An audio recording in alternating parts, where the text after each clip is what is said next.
es que Colombia fue el primer país del mundo en que tuvo una ley de extinción de dominio en el año 1986, es decir, antes de que yo nazca.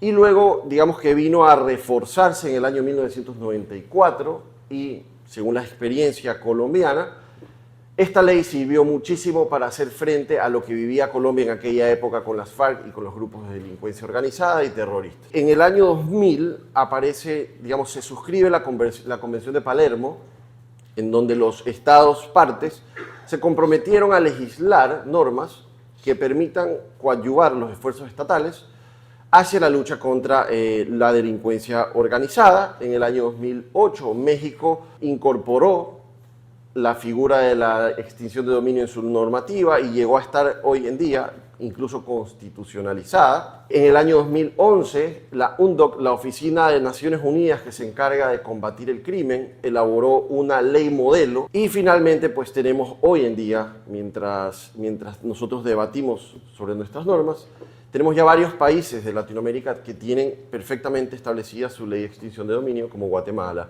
El Salvador, Perú, Argentina, etcétera. ¿Qué es? ¿Cómo se compone? Y quería darles un pantallazo general de lo que nos dice la ley de extinción de dominio.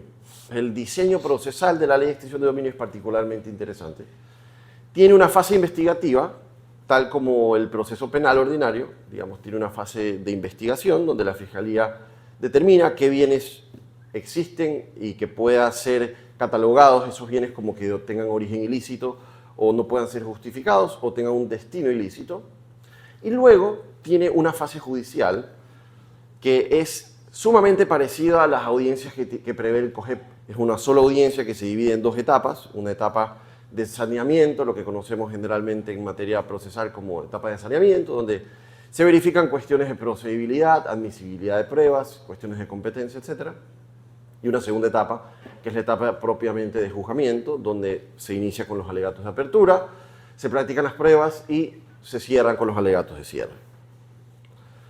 La idea de todo esto es que este proceso termine con una declaratoria en sentencia de extinción de dominio, otorgarle una titularidad al Estado sobre aquellos bienes que hayan tenido un origen ilícito, como ya dije, que hayan provenido de una fuente que no se pueda justificar o que tenga un destino ilícito. Puede ocurrir que inmediatamente venga a la cabeza de muchos la diferencia entre esto que estoy diciendo y la confiscación o la expropiación. Entonces quería anticipar la diferencia entre esta figura de la extinción de dominio y la confiscación. La confiscación hay que tenerlo muy claro porque la confiscación es una sanción estatal. Una sanción estatal que está expresamente prohibida por nuestra Constitución. Por lo tanto, no puede tratarse esto de una confiscación.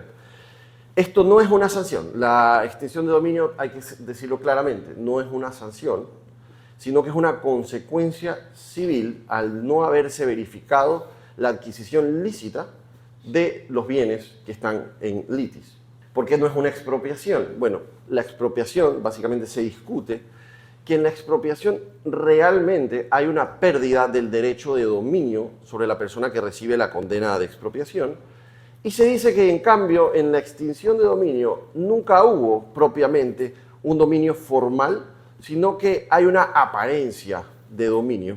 Y bueno, esa es la discusión que se tiene al respecto. Y otra cosa que diferencia la extinción de dominio de la expropiación es, obviamente, la compensación que se debe a la persona cuando se trata de expropiación y la no compensación o el carácter de no compensatorio que tiene la extinción de dominio. Cuando hay una sentencia de extinción de dominio, el Estado no está obligado a compensar a nadie.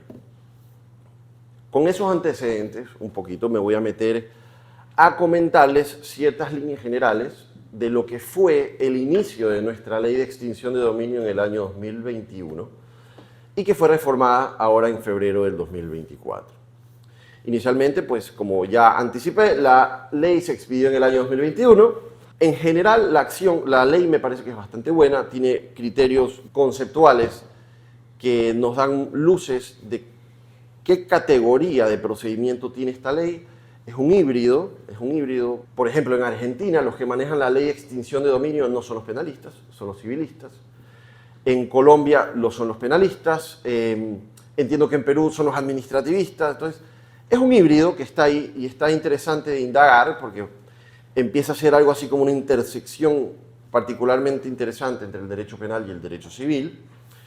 Deja clara, digamos, la ley inicial que esto es una acción real, es decir, es una acción que se sigue contra los bienes y no es una acción que se sigue contra personas. Claramente habrán personas que intervendrán en los procesos como terceros, como interesados, pero no es una acción que se sigue contra personas, sino contra bienes. Procede contra 3 presupuestos puntuales: bienes de origen ilícito, bienes que no puedan ser justificados y bienes que tengan un destino ilícito. Contra estos 3 presupuestos procede la acción de extinción de dominio. Algo que llama la atención, y a mí me llama mucho la atención, es que se incorpora el principio de personalidad activa en materia de extraterritorialidad. Es decir, esta acción nos permite atacar bienes en el exterior que tengan relación con los parámetros que circunscribe la ley. Ecuador está habilitado por esta ley para perseguir aquellos bienes que no estén en el país, sino en el exterior. Esta norma inicialmente estableció un criterio de prescripción de 15 años. Es decir, la ley nos dijo: esta acción va a prescribir contados 15 años desde que se adquirió estos bienes que vamos a debatir. Algo importantísimo es que en esta norma inicial había una lista cerrada de delitos. Para la ley poder ir sobre un bien determinado tenía que acreditarse la idea de actividad ilícita.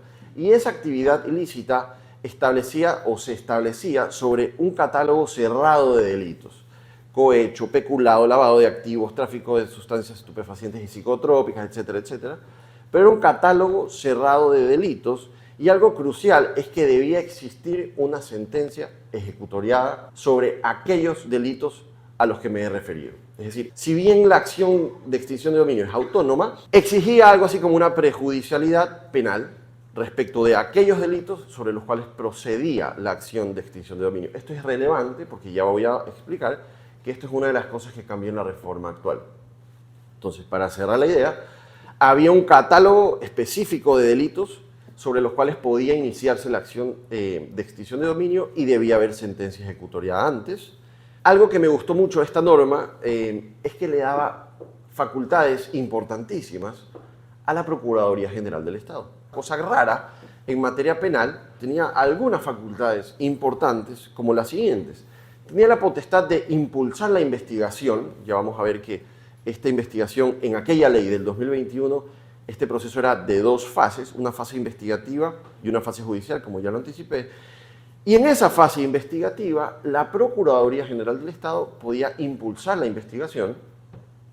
Algo crucial es que la Procuraduría también podía solicitarle al juez medidas cautelares. Esto es importantísimo. Cuando concluye el término de investigación, podía presentar la demanda de extinción de dominio, podía intervenir en juicio como parte procesal, y algo crucial que también trae esta norma en el año 2021, que es súper innovador, es el pedido de enajenación anticipada.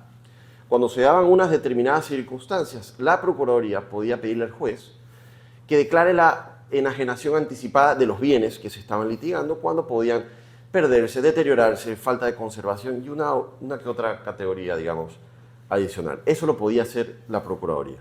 El proceso duraba 12 meses, extendible hasta 6 meses cuando se daban ciertos requisitos, y existían 3 posibles medidas cautelares: la prohibición de enajenar de los bienes, la retención de los bienes y la incautación de los bienes. Procesalmente, algo que me llamaba la atención es que solo se preveía 3 recursos: el recurso de apelación, el recurso de casación y el recurso de revisión. Luego llega el 2024 con esta nueva ley, esta ley que tuvo un antecedente, digamos, acalorado, empezó a ser parte de las discusiones sobre la consulta popular, trató de meterse por una ley reformatoria, luego se metió por otra. En todo caso, querían reformar esta norma y lo terminaron haciendo. Cosas importantes que cambió esta ley: la prescripción que les había comentado, que era de 15 años, esta ley la cambió a 80 años, lo cual es un cambio, digamos, radical.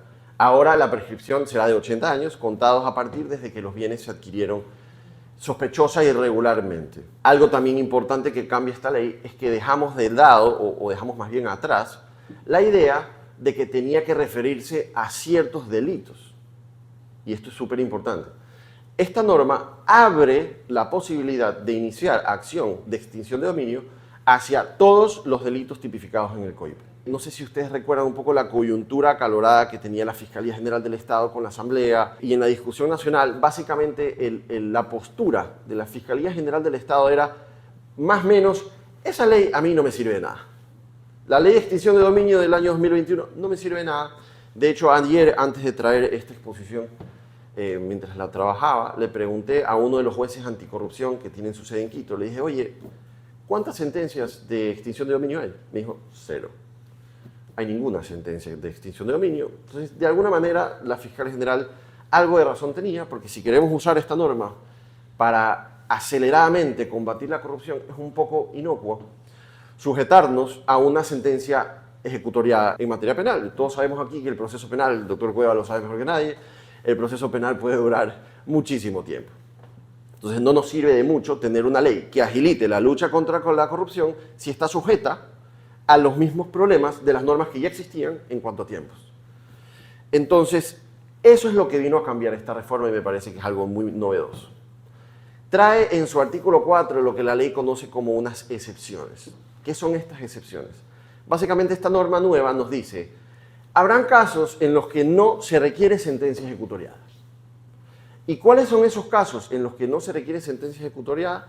Uno, cuando los bienes que están en juego pertenecen a grupos de delincuencia organizada transnacional o internacional, a terroristas o a entidades beligerantes no estatales declaradas por el Consejo Nacional de Seguridad. O sea, básicamente, todos esos contrincantes con los que el Estado ahorita está peleando.